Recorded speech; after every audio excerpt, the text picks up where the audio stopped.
look, check this out. So, I always have people come to me and they always ask me these questions like, man, like, how do you get where you are in life, man? Like, how do you get here? Especially, it's always young people, man. How you get the wife you got, man? You driving a car, man. How you get all that stuff? And working around kids in the school system, man, and who struggle financially, who parents struggle financially. They always want to know how you get to where you got, man. If I had both my parents like you, I'd be successful. If I had all those things, man, I have everything that you need, everything that I need to be successful. And I'm looking at them like, hey, really? So tell me why you think that? And they're like, man, well, because like, look at the car you drive, man. Like, look at the people you hang around with, man. Like, man, you know, your wife, man, she fine, man, she tight. Like, hey, but I call my wife fine, you know what I'm saying? But in the joking manner, like, people always looking and they always trying to see how you get to where you got, and they think that because of upbringing or chance you got to where you got based on circumstances. But here's my story. I didn't come from a two-parent home. See, my daddy was sentenced to life in prison for possession of drugs. They gave him life. He was a 3-strike offender. He was sentenced to life in Angola State Penitentiary. And see, my mom, she was in that time. I was born in the 80s. My mom in the 90s got hooked on what we call crack cocaine.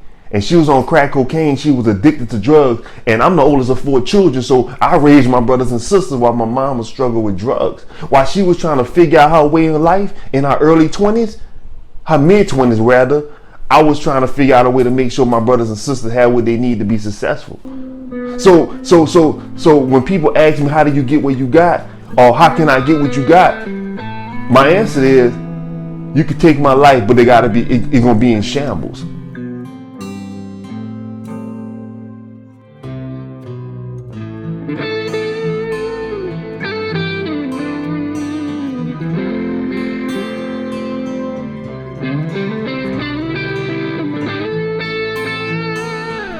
Before I got to the place where I'm at now, and I'm still striving for more, striving for excellence, I had to deal with the heartache and the pain and the suffering of growing up without a father. I had to learn to fight on my own. I had to learn to talk to girls on my own. I had to learn to fail without having anyone really to connect with and talk to. So when my mom struggling with drugs, I had no support system with that. Came home with no food in the house. Came home with the lights was off. Came home when we had to fight with rats and roaches, literally, over a piece of cheese. It may sound comical now, but it was real fights with these animals, right? So when they ask me, how did you get where you got? How did you achieve what you achieving?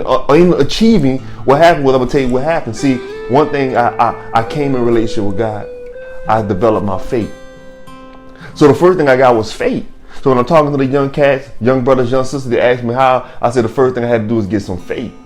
Faith who I had to get in faith in God, and the people it may not be popular to people, but my faith in Jesus Christ helped sustain and build a foundation for where I was going at in the future.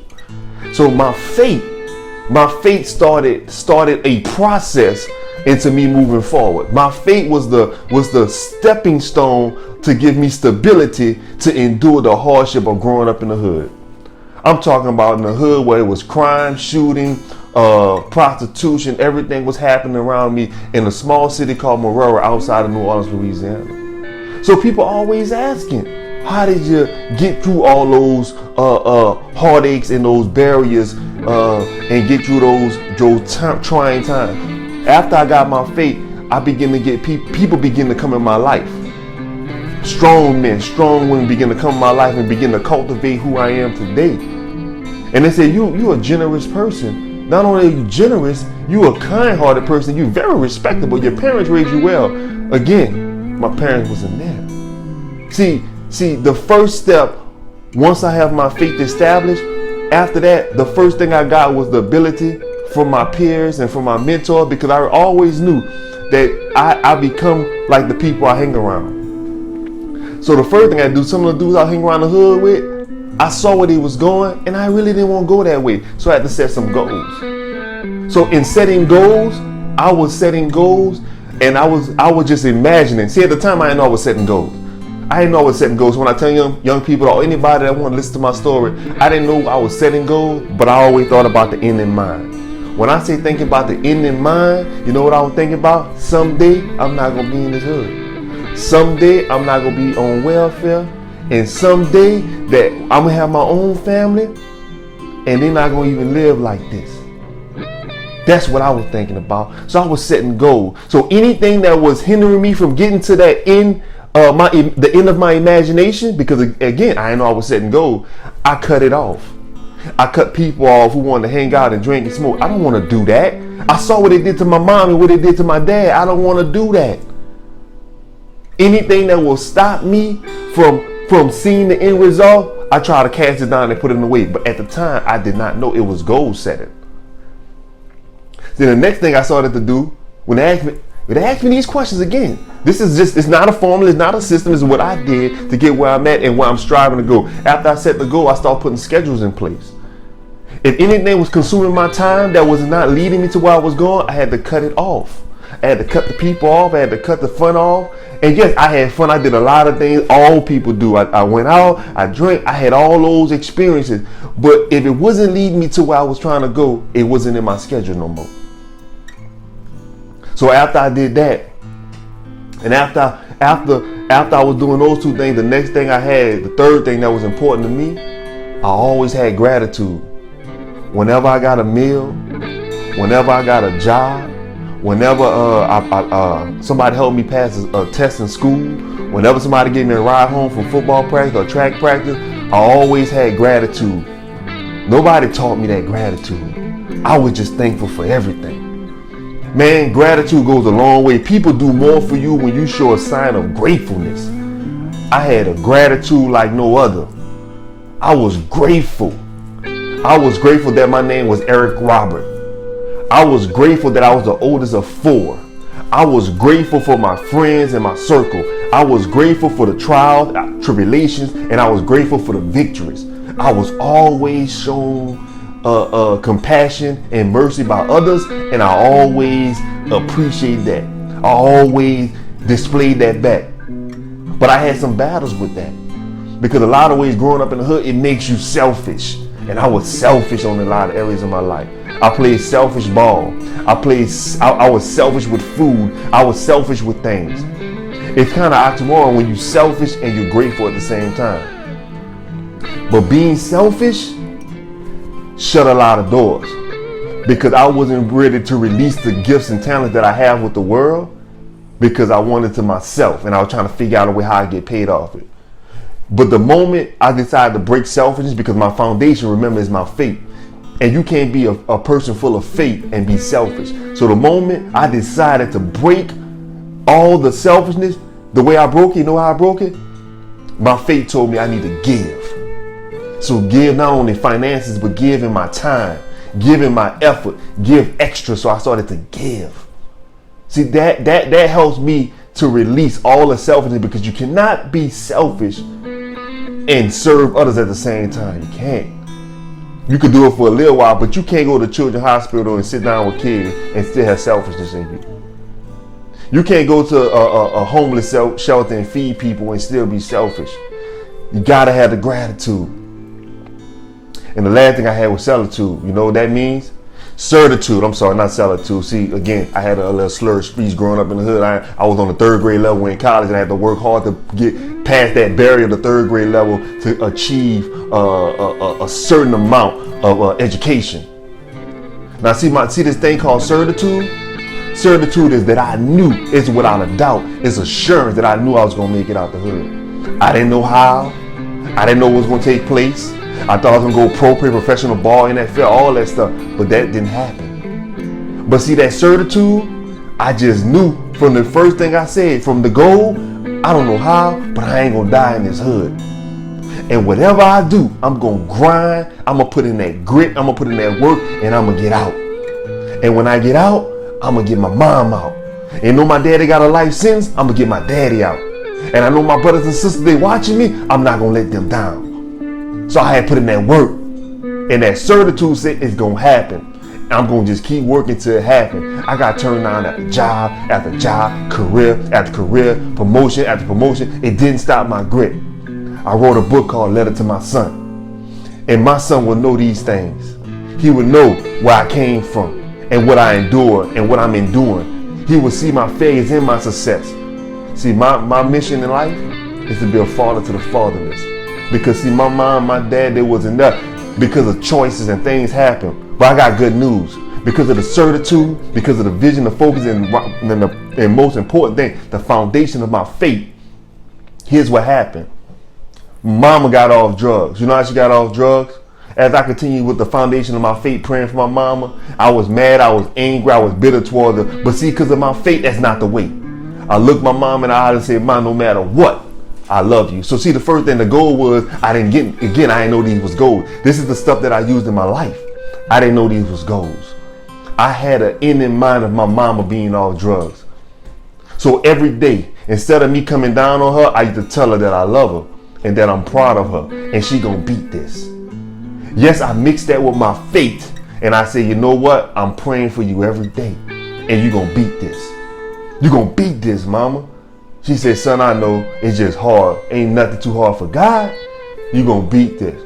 See, I just didn't do it in words. My mama called me and said she need money. She'll say some things because of the addiction. She'll come at me hard and be mean and be mad at me. I didn't give her any money, but I used wisdom. If you're hungry, I'm gonna feed you. If you need a place to stay, I'm gonna give you a place to stay. But I can't give you the money because the addiction is too strong. But I always give her encouraging word and I always told her I love her. The next thing, I schedule times every day to call my mom and tell her how much I love her. See, I didn't know what I was doing at the time. I scheduled that time. And then I had showed gratitude. I brought her back to memories. Mom, remember when I was little, you used to take me to the park? Mom, remember when I was little, you used to do all these great things. You used to work 2-3 jobs to make sure we had food on the table. You did those things. I had to show her the appreciation that, Mom, you're not a bad mother. You just got caught up. And then the certitude was, you're going to beat this. To this day, 2021, my mom haven't seen drugs in 20 years. To this day. Now here's what I have to say about that. It's not nothing that I did, but I just pushed. I honor my mother and my father, and I showed them respect and honor, no matter what it was at in their life. I always appreciate them and give them just due. When they say your mother and father raised you well, they sure did. I knew they wasn't there, but I gave them that benefit and I gave them the accolade because see, I'm the joy of them. I'm their inheritance. And I made my mother and father proud by continue to make good choices. And I'm talking about my father. They gave him life in prison without the possibility of parole. I used to go see my dad even when I was mad at him. I had to go out there and I was mad. I was angry. He left us. He left us in the hood. He left us to struggle. You know, in Angola, 85% of the men in there, black men in there, is father, son. I didn't want that to be my story. So I went and made peace with my dad. I sat down with my dad. I went and talked to my dad when I was 18 years old. I didn't know how I was going to get there. They had a van service. Got in that van, took my little brother with me. We went to Angola to see my dad. He was behind a glass case. He cried when he saw it. He said, man, I was going to commit suicide because I thought nobody loved me and it was over for me. He said, I told God, give me a sign. If you give me a sign, God, I know that you're real. God woke me up and said, go see your dad. He said, go see your dad. I got up and went and saw my dad. I didn't know what he was contemplating, what he prayed for that night. I went and saw my dad. We built a relationship that day going forward. 20 plus years in prison, we was building our relationship, building a father-son relationship, building a father-son friendship, growing together, learning of each other, sharing my victories with my father, and sitting at his shoulder in a prison, crying with my failures, the losses I took, the pain that I endured, the disgrace that I have caused. And my father gave me wise words. You're my son. He said, no bad fruit come from a good tree. I may have made mistakes, son, but I'm a good tree. And you the result of my good fruit. I have 4 kids who are not in prison, 4 kids who are not in jail, 4 kids who are out here doing stuff productive in society, making valuable contribution. He said, son, every time I look at you, I see the grace of God in my life. Fast forward to today. My father has been released from prison. He's out of jail and we have a strong, solid relationship. So here's how it works. Nothing that I did, but I saw the end. And when I saw the end, I knew it was going to happen. I put schedules in place. Anything that took me out of the end result, anything that tried to move me from the purpose and plan that God had for me, I had to remove it. And then I was grateful and showed gratitude for every season of my life. Good, bad, happy, sad, heartbreak, joy. I show gratitude because I'm still here today. And the certitude I had is the mindset that by God's grace ain't nothing gonna stop or hold me back from seeing and doing everything He told me I'm gonna do. So today, when somebody asks me, how you got all this stuff? I had a goal. I put a schedule in place. I showed gratitude, and I had certitude. So today, as I continue to move forward, as I continue to take the next step over the next few years, being a father to the fatherless generation and let them know that you can overcome all things through Christ. You can be strong even when you're weak, and all you need is a vision. See things to the end. Be encouraged and be strong. I went on and got my doctorate. So yeah, I'm Dr. Eric Robert. Yeah, a kid from the hood. 3rd grade level reading in college. Doctor. Yeah, I go out in the community and I sow seeds, good seeds, making a difference every day. You make the same difference and make the same choice. Be who you're supposed to be. Know who you are, and where you starting off in life is not where you're going to finish, but it's your choice. Wherever you are in life, you are in direct correlation of the decisions and the choices that you made. So today, let's make good choices. So today, get up. No more excuses, no more tomorrow. Make it happen today. Today is the day. Get it done and execute. My dad's home. My mom's off drugs. My family's solid.